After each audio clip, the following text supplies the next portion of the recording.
Spaces में भी कुछ ऑब्जर्वेशंस भी आई हैं यूएसएफडी की टेंशन की तरफ से। देखना होगा औरो फार्मा या फिर इप्का लैब कैसे रिएक्ट करता है। लेकिन डॉक्टर रेड्डीज वहाँ तो एक नई डिवीजन भारत में उनके होलसेल जेनरिक बिजनेस की शुरुआत हुई है और फार्मा स्पेस चल रहे हैं। और अगर आज बाजार, हालांकि एसजेएक्स निफ्टी तो आपको फ्लैट टू पॉजिटिव ही दिखा रहा है इंडिकेशन, लेकिन फार्मा स्पेस में डॉक्टर रेड्डीज पर क्या राय रहेगी हेमेन? एक्चुअली प्रियंका जी, डॉक्टर रेड्डी पे राय थोड़ी पॉजिटिव रहेगी।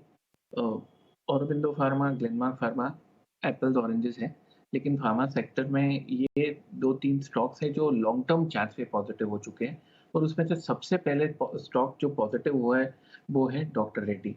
काफ़ी कंसोलिडेशन फेज में है। अगर आप देखेंगे तो 2.5 साल से स्टॉक करेक्टिव फेज में है। यहाँ पे सिचुएशन टेक्निकली काफ़ी इम्प्रूव हो चुकी है। हायर टॉप हायर बॉटम है, इंडिकेटर्स पॉजिटिव है मंथली चार्ट्स पे और ये पॉजिटिविटी क्वार्टरली चार्ट्स पे भी परकोलेट हो रही है। तो मुझे लग रहा है can be very interesting. Short term view नहीं रहेगा, longer term point of view से ये स्टॉक काफ़ी अपसाइड की तरफ इंडिकेट कर रहा है। लेवल्स की बात करें तो एक लेवल इम्पोर्टेंट में ध्यान में रखना चाहिए 5077। 5077 के ऊपर ये 5500 तक की अपसाइड के दरवाजे खुल सकते हैं और 5500 के ऊपर I think there could be a very dynamic move. तो स्टॉक पॉजिटिव है, long term setup clearly positive हो चुका है ऑलमोस्ट 2.5 साल के करेक्शन के बाद। इंपॉर्टेंट बात बताई हिमेन। इनफैक्ट मैं ये बताना चाहूंगा व्यूअर्स को कि फार्मा स्पेस में सिप्ला और लुपिन ने इस रिजल्ट्स के बाद भयंकर तेजी की थी।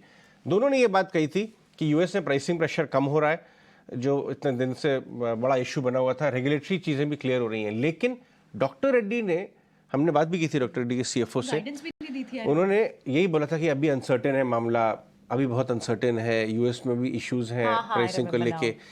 तो उस समय रिएक्ट नहीं किया, लेकिन वो वीकनेस खरीदी गई क्योंकि पिछले एक हफ्ते में मैनेजमेंट ने बताया कि बायोसिमिलर का धंधा इनका बहुत ज्यादा घूम रहा है। तो बहुत कंजर्वेटिवली आगे बढ़ रहे हैं क्योंकि फिर कहते हैं इस बार सब कुछ ठीक हो गया और फिर नहीं ठीक हुआ। तो बाकियों के कंपैरिजन में डीआरएल का मैनेजमेंट इस बार बड़ा कंजर्वेटिव रहा है, लेकिन स्टॉक चलना शुरू हो गया है। जून 2021 के भाव पे आ चुका है ये। यहाँ पे ये क्रॉस करेगा तो ये एक नई टेरिटरी में चला जाएगा। एक बार तीनों के वैल्यूएशन की बात कर लेते हैं अपने गिरीश जी से। गिरीश जी, इन तीनों में कौन सा लिया जाए चार्ट्स पे, सॉरी फंडामेंटल्स पे? देखिए, फार्मा के वैसे भी फंडामेंटल्स धीरे धीरे काफी स्ट्रांग हो रहे हैं क्योंकि जिस तरीके के रिवाइज मॉडल्स आ रहे हैं यूएस एफडीए की तरफ से और जिस तरीके की लाइटनेस नहीं आ रही है यूएस मार्केट को लेकर भी, तो फार्मा वैसे भी फोकस में ही रहने वाला है।